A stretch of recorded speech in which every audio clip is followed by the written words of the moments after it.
Hello friends, welcome to exam accepted. आज हम बात करेंगे आरआरबी ग्रुप डी 27 सितंबर को फर्स्ट शिफ्ट में पूछे गए मैथ के क्वेश्चन इंक्लूड हैं, जो कि 100% रियल क्वेश्चन है। कुछ स्टूडेंट ने यहाँ पर व्हाट्सएप ग्रुप में क्वेश्चन भेजे हैं जो कि आपके 27 सितंबर को फर्स्ट शिफ्ट में पूछे गए हैं।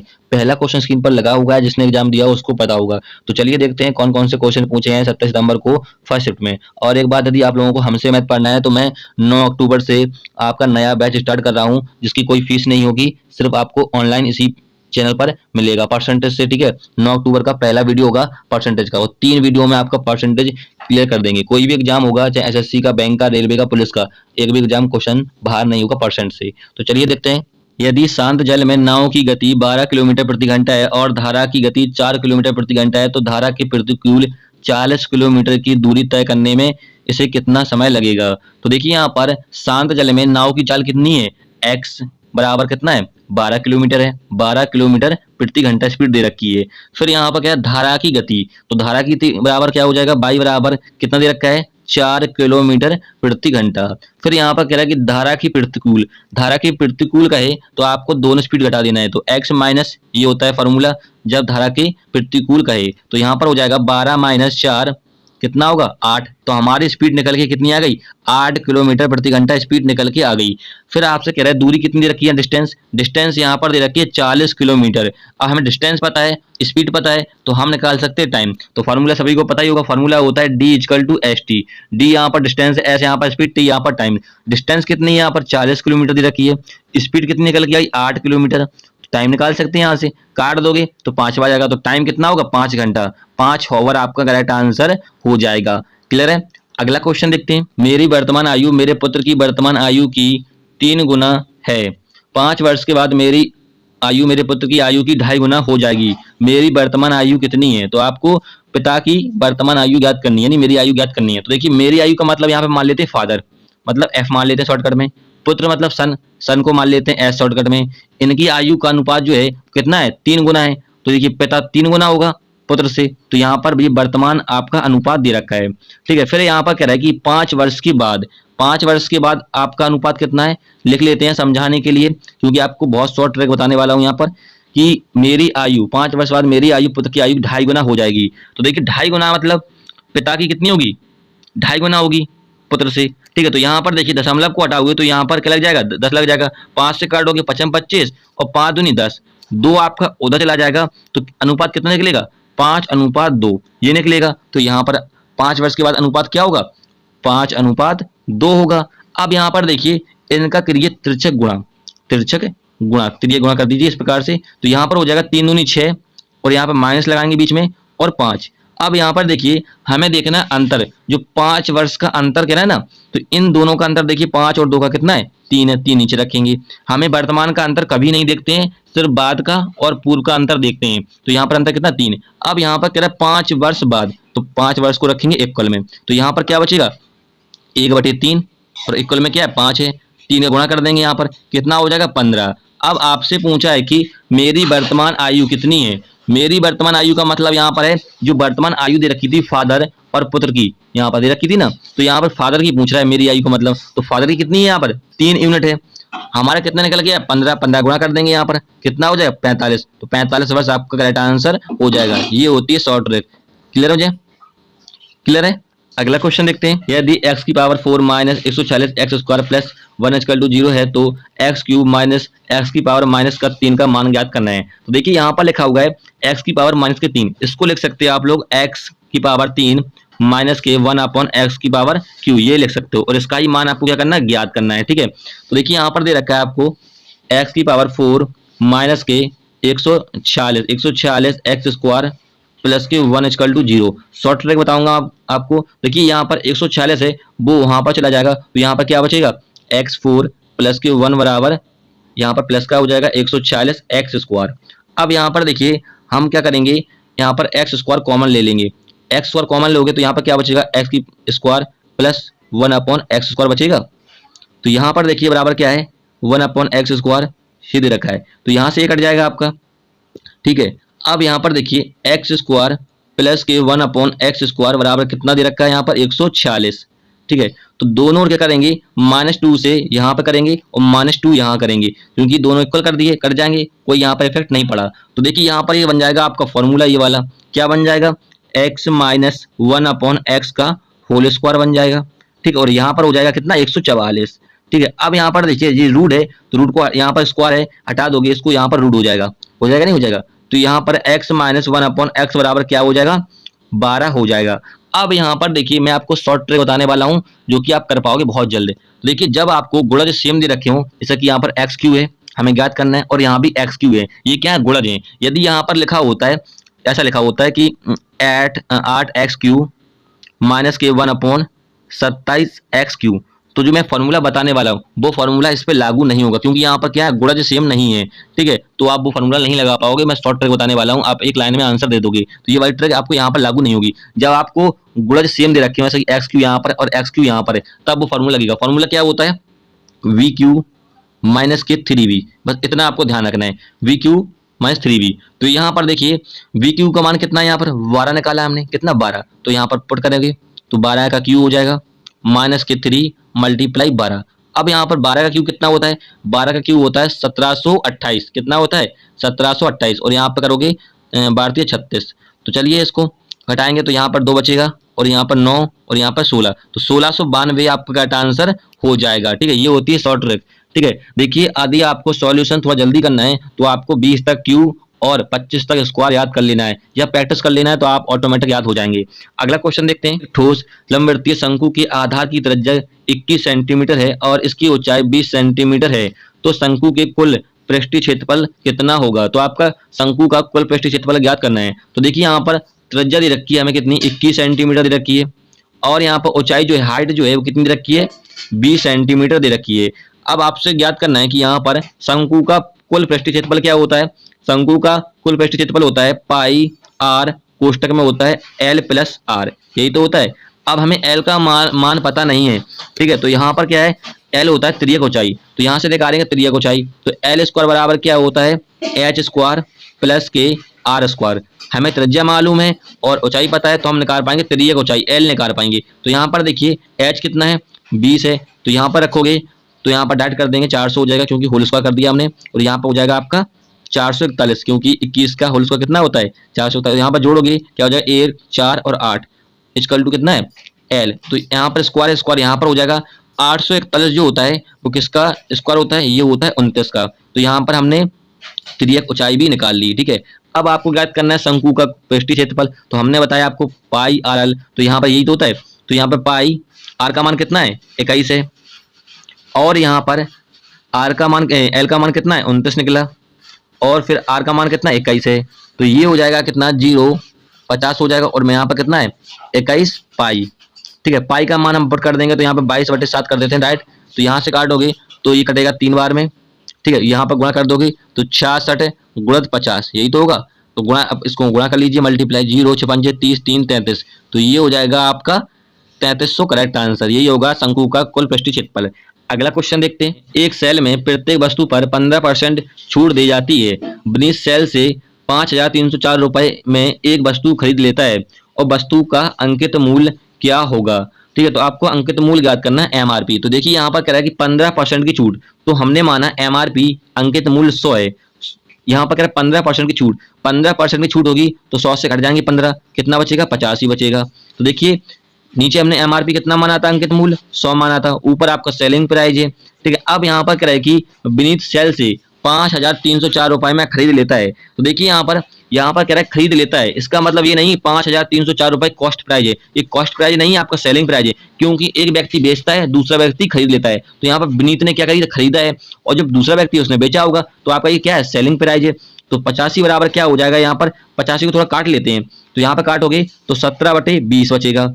अब सेलिंग प्राइस ऊपर है और हमारा सेलिंग प्राइस कितना दे रखा है, यहाँ पर 5304 दे रखा है, ठीक है। तो यहाँ से काटोगे तो 17×3 = 51, 17 × 17 और 17×2 = 34, गुणा कर दोगे तो आपका MRP अंकित मूल्य निकल के आ जाएगा, और यही आपसे पूछा था। 0 2 3 4 और 2 6, तो यहाँ पर 6240 आपका करेक्ट आंसर हो जाएगा, यही होगा अंकित मूल्य। अगला क्वेश्चन देखते हैं। अगला क्वेश्चन पूछा गया था, आपको चौथा समानुपातक ज्ञात करना था। देखिए चौथा समानुपात ज्ञात करने के लिए क्या करना पड़ता है, देखिए यहाँ पर लिखा हुआ है 4, 10 और 12। तो यहाँ पर होते हैं ए, बी और सी के मान होते हैं। जब भी चौथा समानुपाती ज्ञात करना हो तो फॉर्मूला होता है बी इंटू सी अपॉन ए। तो देखिए यहाँ पर बी का मान कितना है 10 है, सी का मान कितना है 12 है, ए का मान कितना है 4 है। तो यहाँ पर कट जाएगा, गुणा कर दोगे 30 आपका करेक्ट आंसर हो जाएगा। अगला क्वेश्चन देखते हैं। ए कॉमा बी और सी के बीच 85 रुपए को इस प्रकार वितरित किया जाता है कि ए और बी का अनुपात 5:2 हो जाता है और बी और सी का अनुपात 9:11 हो जाता है। तो बी की कितनी राशि प्राप्त होगी? तो बी को आपको ज्ञात करना है। तो देखिए यहाँ पर दे रखा है आपको ए अनुपात बी का अनुपात कितना है 5:2 है और यहाँ पर बी और सी का अनुपात कितना दे रखा है यहाँ पर 9:11। तो यहाँ से हम ज्ञात करेंगे ए अनुपात बी अनुपात सी ज्ञात करेंगे। करेंगे नहीं करेंगे? तो देखिए सिंपल ट्रिक बताऊंगा आपको। यहाँ पर आपको दे रखा है ए और बी का अनुपात कितना दे रखा है 5:2 दे रखा है। ऐसे ही यहाँ पर बी और सी का अनुपात कितना दे रखा है 9:11 दे रखा है। तो यहाँ से हम ज्ञात करेंगे ए अनुपात बी अनुपात सी का अनुपात ज्ञात करेंगे। तो देखिए यहाँ पर आपको क्या करना है, शॉर्ट ट्रिक क्या होती है, यहाँ से गुणा कीजिए आप 9×45, ठीक है, ये निकल के आ गया ए का अनुपात। तिरछा गुणा कर देंगे आप 9×2 = 18, ठीक है, तो ये निकल के आ गया बी का। ऐसे यहाँ पर गुणा कर दो कि 11×2 = 22, ये तीनों का निकल के आ गया यहाँ पर तीनों का रेशियो निकल के आ गया, अनुपात निकल के आ गया। अब इनको आप जोड़ोगे तो कितना हो जाएगा 75 दे रखा है, ठीक है, 75 इनका योग आ गया, मैंने जोड़ दिया यहाँ पर 75 हो गया। अब इनका जो एडिशन है योग है वो कितना है 85 है। तो 75 = कितना हो जाएगा 85। अब यहाँ पर काट लीजिए इनको। तो देखिए 5 से काटोगे 5 × 5 = 25 और यहाँ पर काटोगे 17 बार जाएगा। फिर काटोगे 5 से 5 × 15 और यहाँ पर काटोगे 5 × 15 और 5 × 20 और 0। तो यहाँ पर देखिए 3 इधर चला जाएगा तो कितना बचेगा आपका 340/3। अब ये आ गया। अब आपसे पूछा है बी को कितनी राशि प्राप्त हुई। तो यहाँ पर बी का हिस्सा कितना था 18 था, तो 18 से गुणा कर देंगे। यहाँ पर काटोगे यहाँ से तो यहाँ पर 6 बार कट जाएगा, ये चित्ती 18 गुणा कर दोगे तो यहाँ पर लिख देते हैं तो कितना हो जाएगा 0 6 × 24 2 और 20। तो 2040 आपका क्या होगा बी की राशि होगी। ये आपका करेक्ट आंसर हो जाएगा। अगला क्वेश्चन देखते हैं। दो संख्याओं का महत्व समावर्तक और लघुत्तम समावर्तक क्रमशः 12 और 336 है। यदि एक संख्या 84 है तो दूसरी संख्या क्या होगी? तो यहाँ पे एक फॉर्मूला होता है, एक संख्या मल्टीप्लाई दूसरी संख्या बराबर क्या होता है एलसीएम मतलब लासा मल्टीप्लाई एचसीएफ यानी मासा। तो देखिए यहाँ पर एक संख्या कितनी है आपकी 84 है, दूसरी संख्या हमें ज्ञात करनी है। लासा कितना दे रखा है हमें 336, एलसीएम मासा कितना दे रखा है 12। तो यहाँ से काटोगे 82 और 7 से काटोगे तो 7 को 28 और 8 48। तो यहाँ पर 48 जो है वो दूसरी संख्या निकल के आ गई। ये आपका करेक्ट आंसर हो जाएगा। अगला क्वेश्चन देखते हैं। दूध और पानी के 50 लीटर मिश्रण में 30% पानी है। मिश्रण में कितना दूध मिलाना चाहिए ताकि नए मिश्रण में पानी 20% हो जाए? तो देखिए यहाँ पर कह रहा है कि 50 लीटर मिश्रण है तो 50 लिखेंगे। फिर यहाँ पर कह रहा है कि 30% पानी है, 30% पानी है।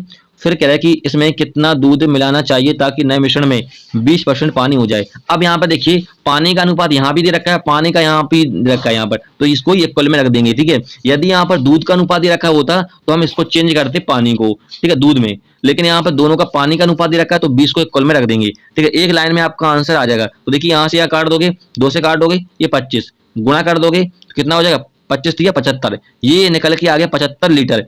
अब देखिए यहाँ पर हमारा मिश्रण कितना था 50 को हटा दोगे तो कितना बचेगा 25। तो 25 लीटर इसमें क्या मिलेगा दूध मिलेगा और ये आपका आंसर हो जाएगा। ये होती है शॉर्ट ट्रिक।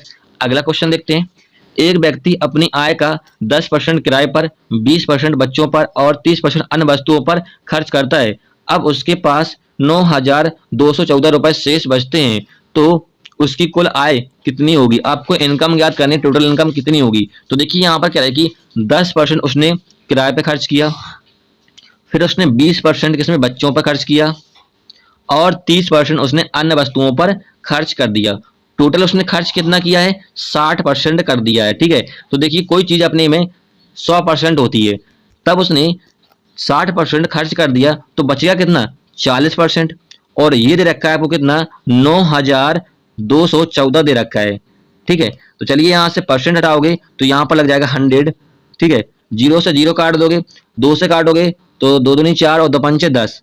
फिर यहाँ से 2 से काट दीजिए तो कट जाएगा 2 दूनी 4, 2 छक 12 और 0 2 7 14, गुणा कर दीजिए 5 का तो ये निकल के आ जाएगी टोटल इनकम कितनी होगी। तो 0 5 7 35, 6 5 30, 3 20 3 23, तो 23,035 क्या होगी टोटल इनकम होगी उसकी। ये आपका करेक्ट आंसर हो जाएगा।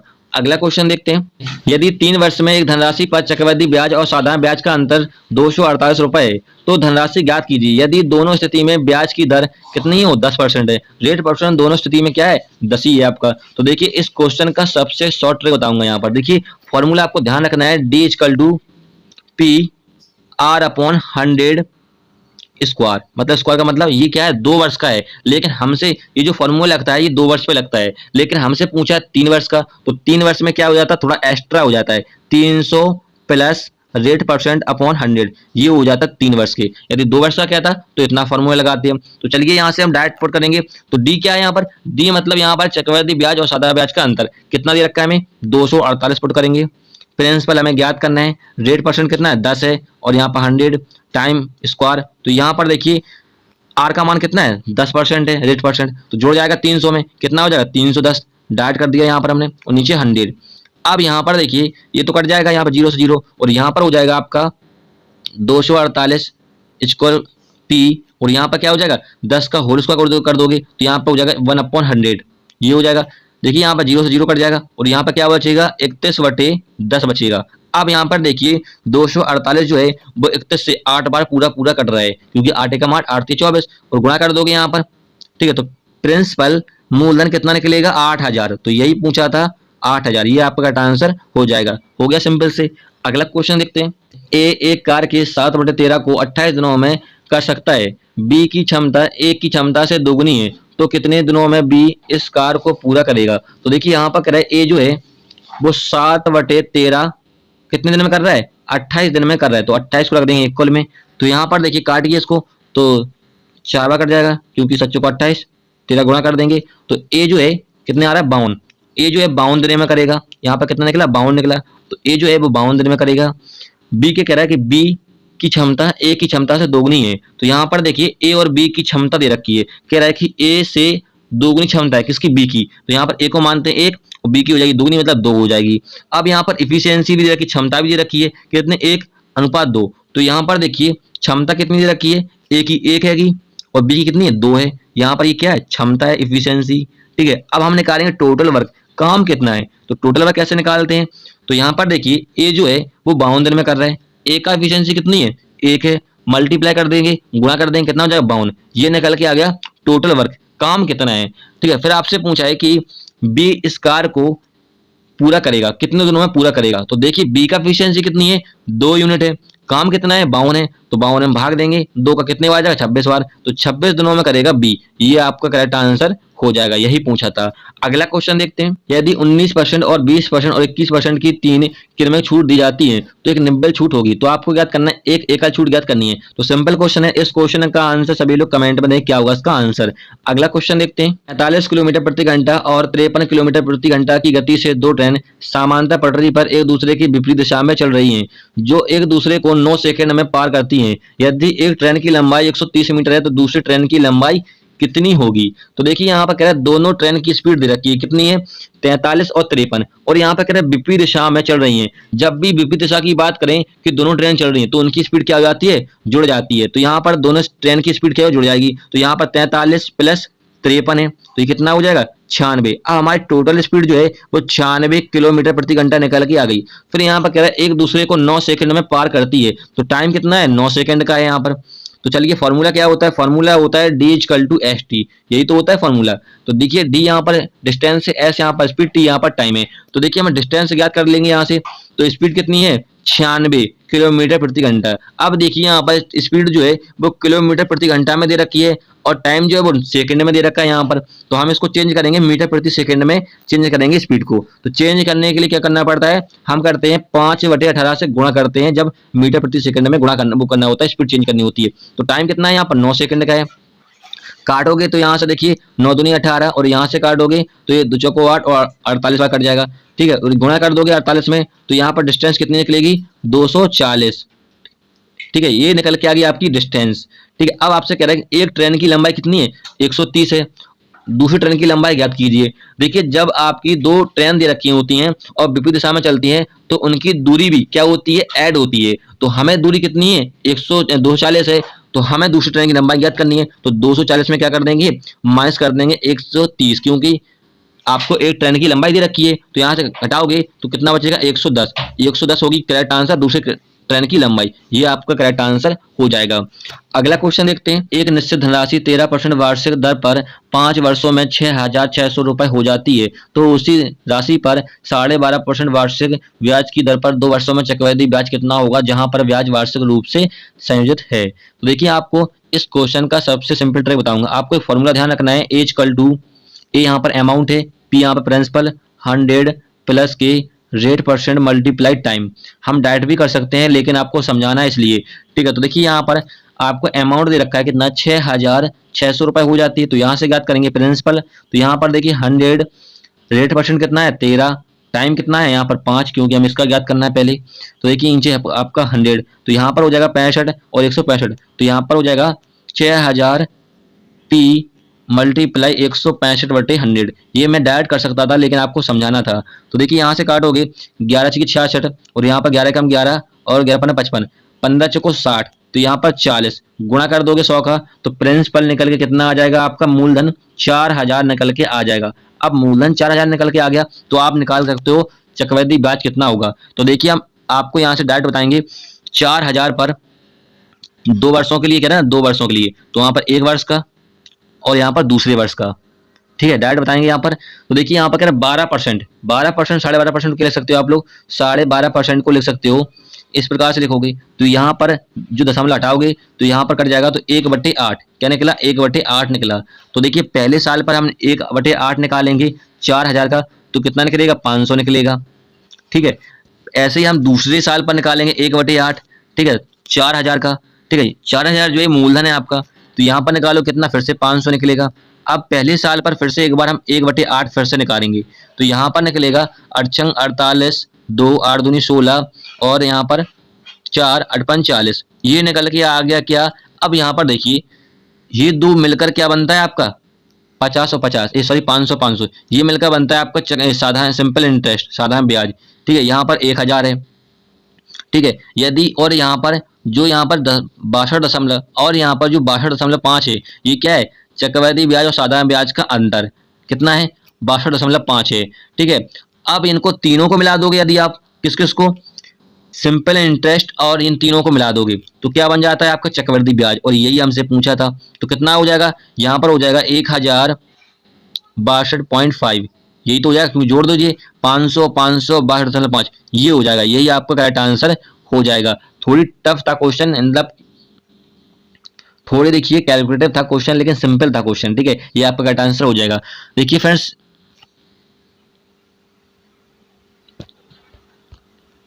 चलिए फ्रेंड्स इतने क्वेश्चन लेते हैं जो कि आपकी 27 सितंबर को फर्स्ट शिफ्ट में पूछे गए थे। वीडियो हेल्पफुल लगे तब उससे लाइक कीजिएगा। फिर मिलेंगे नेक्स्ट वीडियो में। जय हिंद।